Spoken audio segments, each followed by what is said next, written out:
Hello and welcome to Mr. Cinema. Today we will recap a science fiction action film called Prometheus. Be ready for spoilers ahead. About 500,000 years ago, Earth as we know it, was a huge barren wasteland only covered with rocks and huge flowing rivers, but a saucer-shaped alien spaceship flies down from the sky, and lands near one of the mighty rivers. Then an alien comes out and walks right to the edge of the river. It removes its robes, revealing it as a well-built hairless humanoid-looking creature with pale white skin. It places a small ball to the ground and very carefully opens it, and after drinking the contents of the ball, it immediately falls violently ill. Its white pale skin begins to turn black and rot, its veins vasodilate and rupture, destroying everything down to its DNA. Then finally, the strange creature drops to its knees and staggers, falling down the waterfall, where its body completely dissolved into the water. Fast forward to the year 2093, on board a spaceship called Prometheus cruising through space, is a robot called David, tasked with the maintenance of the ship as its human counterparts are in hypersleep. To pass time during this long journey, David had developed very odd hobbies for a robot. As he occasionally played basketball, he learned how to play a violin and even watched movies like a human being. And after exactly 2 years and 4 months, Prometheus slows down as it had arrived at its destination, a lonely moon called LV-223 orbiting a gas giant, which they suspect can habitat life. So David wakes up the crew, including the head of the expedition mission called Meredith Vickers and the ship's captain. Meredith calls them all to a meeting to get a briefing for why they are there. She shows them a hologram of a man called Peter Wayland, a rich elderly man who had funded the entire expedition in the hope of finding the human creator. He calls Dr. Elizabeth Shaw and her partner Dr. Charlie Holloway to the front, to give more details of the mission. The two show image of archaeological dates from 5 different ancient civilization, all in different time periods and with zero contact with one another. And yet, they all show one similar thing: men worshipping giant being pointing to the stars, and all the stars have a similar pattern. And it so happened that there is only one galactic system that matched the drawings, and that is where they had just arrived. The two believe that whatever creatures that come from here, engineered and created human beings. Since they had tried sending messages to the surface but had gotten no response, there was only one thing left to do: physically go down and meet whoever was there. They quickly buckle up and start flying down through the thick static clouds filled with lightning, and after a very rough ride, they emerge below the clouds, revealing a very calm moon surface. Unfortunately, the place looks totally barren and completely devoid of life. They try scanning the place looking for radio wave or a heat source but find none. They fly through valleys and mountains but there was nothing, and for a brief moment, all hope seemed lost. But suddenly, Charlie spots something from a distance which completely captures his attention. He sees several pyramid-like structures, all built in a straight line, which is very uncommon in nature. The captain flies and lands as close as possible to the structures, and without wasting any time, the overly excited astronauts suit up ready to explore the place. They put on gas masks, including David, who does not breathe, and even take weapons just in case the inhabitants are not so friendly. They quickly enter into the space rovers and drive out of their spaceship, heading towards the gigantic structure. The closer they get to it, the more they realize the sheer size and how massive the structure is. Although they are more nervous than they would like to admit, they soldier inwards until they come to a small opening at the bottom and proceed inside, where Fifield releases spherical drones to scan the grid of the structure for better mapping. They go even deeper into the dark tunnels until they find something they did not expect: a hole running from the roof with water pouring down from it. Strangely, their scanners suggest that unlike the outside, the air down there is completely clean and breathable. So against everyone's advice, Charlie removes his headgear, and sure enough, the air is totally breathable, which could only mean one thing: that something was trying to terraform the planet and make it habitable, making it even more apparent that they are in the right place. They carefully walk even deeper into the darkness, checking everything they come across, and David sees some symbols engraved into the walls and immediately creeps closer to it. He is able to read and decipher the writings and triggers something unexpected, as suddenly, a bright light flashes, and a hologram of the creatures running away from something starts playing. They quickly follow the holograms until they find where it stops, and right there in front of them is an already decayed gigantic dead body trapped underneath a gigantic door. While the rest stand there still confused, David once again deciphers the writing on the wall and the door suddenly opens. Once inside, they could not believe what they are seeing, as the room is beautifully decorated with sculptures which look oddly familiar, and in the center of the room is a gigantic statue of a human face. The place also has vases perfectly placed all over the room, and upon a closer inspection, David realizes that the stuff oozing from the vases is still alive. Elizabeth finds the decapitated head of the giant, which looks perfectly preserved. The more they stayed in that room, the more they realize the walls are changing as their presence had affected the atmosphere in the room. So they quickly package the alien's head ready to leave, and without anyone noticing, David remains behind and bags one of the vases. At the same time, A storm made of airborne silica being propelled at high speed is forming outside, so they quickly run to their rovers and start driving back towards the ship as a gigantic storm is chasing after them, engulfing everything on its path. Unfortunately, they accidentally drop the alien's head, but Elizabeth runs to pick it up without a moment's pause, but the hurricane-level winds hit and carry her away. Charlie quickly drives outside going after her, but the wind is too strong as it knocks his rover off balance and carry it away. After struggling for what seemed like an eternity, they managed to pull themselves into the ship unharmed, carrying the head. Before they settled down, they realized that Milburn and Fifield had been accidentally left behind, completely unaware of what is happening outside, and since there was no way of getting them, the two are left without a choice but to stay there overnight until the storm passes. When the scientists take the head to their testing facilities for further studies, they realize what they are seeing is not an exoskeleton but a helmet, and the real head is inside. And sure enough,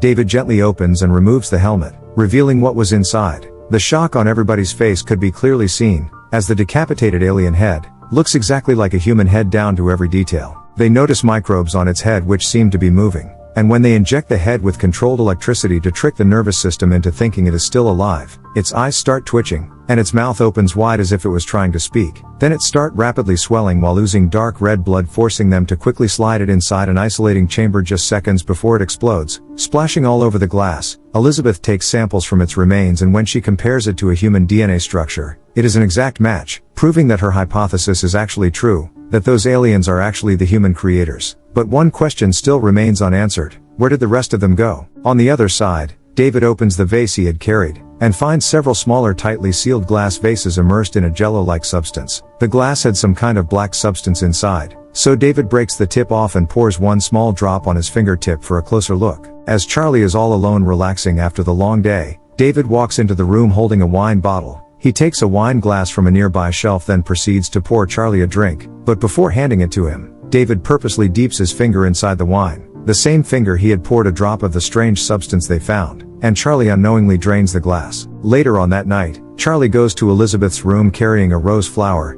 and to celebrate their discovery, the two spend the night together being intimate. Back in the pyramid, Fifield and Milburn discover something that sends shivers down their spines. They discover a mass graveyard of the aliens piled up on a corner, and considering the size difference between them, they go into full panic mode as they are sure whatever killed the gigantic aliens can easily take them out. The captain also calls them, as one of Fifield's sphere is picking up a life form. At this moment, all they want to do is move as far away as possible from the so-called life form. They eventually make it to the room containing the many vases, as it is the safest place they could think of, but unlike how they had left the place, the vases are now oozing a thick black substance, and small worms are crawling and burrowing in the ground. Suddenly, something starts swimming in the black liquid coming directly towards them. Then a slender reptile-looking creature emerges, looking directly towards them, but instead of running away as they had previously done, Milburn bends down towards it, and very stupidly stretches his hand towards the creature, assuming it is friendly, but suddenly, it launches and coils itself around his hand. He tries fighting it off, but it only squeezes tighter and tighter until it breaks his hand. Fifield cuts it in half, but the creature sprays acid on him and regrows a new head.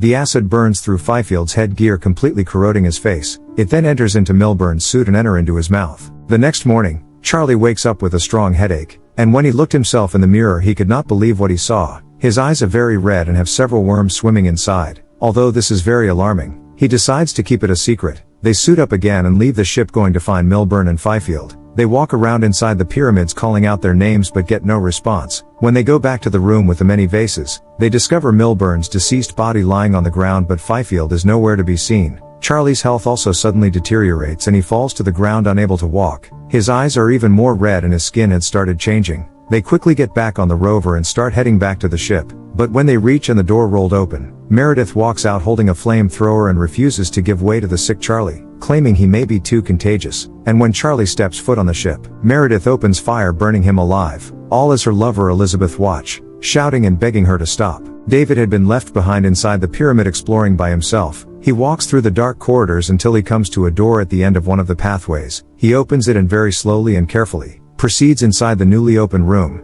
Inside, he finds thousands of vases similar to the ones they had found earlier, neatly arranged as if they were to be transported somewhere. He also finds the remains of two aliens, who seem to have died guarding something even more valuable. So David fearlessly goes even deeper, until he enters into a room with a gigantic circular structure at the center. He very carefully inspects everything he sees and realizes it is a control panel to something. He then accidentally triggers another hologram show, and starts watching what happened about 2,000 years ago. He watches as the aliens communicate, and trigger a display of the universe at the very center of the room, where several planets are displayed, and upon a closer inspection, he sees a familiar planet. He sees a hologram of the planet Earth, and when the entire thing shuts off, the hologram of Earth remains behind as that was the aliens' desired destination. David also discovers that one of the aliens is still alive, asleep inside a sleeping pod. When Elizabeth wakes up from that traumatic experience, she finds as David is performing tests on her. He then asks a very insensitive question to a still grieving Elizabeth. He asks if she had been intimate with Dr. Charlie before his untimely death, as the test shows she is 3 months pregnant. But instead of getting happy as most people would, Elizabeth's face becomes blank with fear and she is totally horrified. This is considering they were intimate about 10 hours prior to his death. She tries walking away but immediately falls to the ground, screaming due to severe abdominal pains. Later on, as her counterparts are trying to transfer her into an isolation chamber for further studies, Elizabeth attacks them and runs out of the room. While still holding her stomach, still experiencing severe abdominal pain, she goes straight to a medical pod and climb inside, ordering it to perform a cesarean on her and abort whatever was in her. The pod cuts her open, and pulls out the creature growing inside her. The creature bursts open, pouring all of the bloody amniotic fluid on her open wound. It starts to struggle to get free, but Elizabeth is able to crawl below it and escape. The captain sees something strange wearing Fifield's suit just outside the ship, and when they open the door to check if it is him, they find him, but he is folded in half, looking like a gigantic spider, and in that confusion, it stands up, revealing a deformed and terrifying face. It knocks and kills one of the astronaut, then proceeds inside, where it attacks and kills anyone it sees. They try shooting and burning it, but it feels nothing. They eventually run it over using a rover, totally immobilizing it and killing it. A weak and bloody Elizabeth walks slowly down the corridors trying to get away from the creature. She accidentally enters a room and finds something she did not expect. She finds the elderly billionaire Peter Weyland getting prepared. It turns out, the billionaire had secretly joined them in their mission, as he wanted to know if their creators can extend his life and prevent him from dying. And since David had found one alive, Weyland wants to meet him and see if he can cure death. Elizabeth tries to beg him to abandon the mission and immediately leave the planet, but Weyland is not having it. He had invested too much and is too close to his wish to retreat. Even the captain tries to beg them to allow him to fly them back home, as he had also figured out something, that this place is not the aliens' home, but a military base where they kept their most deadly weapon. So they all suit up ready to meet with the one surviving alien, including Elizabeth, who was against the idea. David leads them through the dark corridors and takes them to the secret room which he had found. And when Elizabeth sees the vast number of the vases, she becomes extremely apprehensive. The captain isolates that part of the pyramids and figure out something even more terrifying, that it is actually an alien spaceship. David leads them into the ship's control panel and says something even more terrifying, that this ship carrying all those vases was originally destined for Earth. He then opens the sleeping pod and sure enough, the gigantic creature wakes up and steps out of the pod. It raises its head, and when it sees that they are humans, it holds David's head and pulls it off. They try shooting at it, but it attacks and knocks all of them down. Elizabeth, who was standing way behind all of them, is able to run out of the room and escape. The alien opens up a chamber at the center, and what looks like a gun sprouts from the hole. It then climbs onto it and the entire ship comes to life. Elizabeth is still running, trying to escape from the maze, but she is hit with dust propelled as the ship is preparing to take off, heading for Earth. She survives and manages to run outside. It turns out, the captain was correct, as the planet is actually a military base for the aliens, and the vases contain a biological weapon which was intended for Earth, before things went wrong and ended up killing them instead. The ground begins to open, revealing the alien spaceship which was previously hidden, as Elizabeth is running trying to escape before she falls into the opening floor. She begs the captain to do everything possible and make sure that the alien ship does not leave, as it will for sure destroy Earth and everything on it. So the captain puts on his hat, and as the alien ship begins rising from the ground, he also fires up his engines, flying directly towards the alien ship. He ejects a small module with Meredith inside, as she is not ready to die to save Earth, and Prometheus collides with the alien ship, blowing it up. It immediately starts falling back down to the ground where Elizabeth and Meredith are, and as it comes crushing everything on its path, Elizabeth narrowly manages to escape, but Meredith is not as lucky.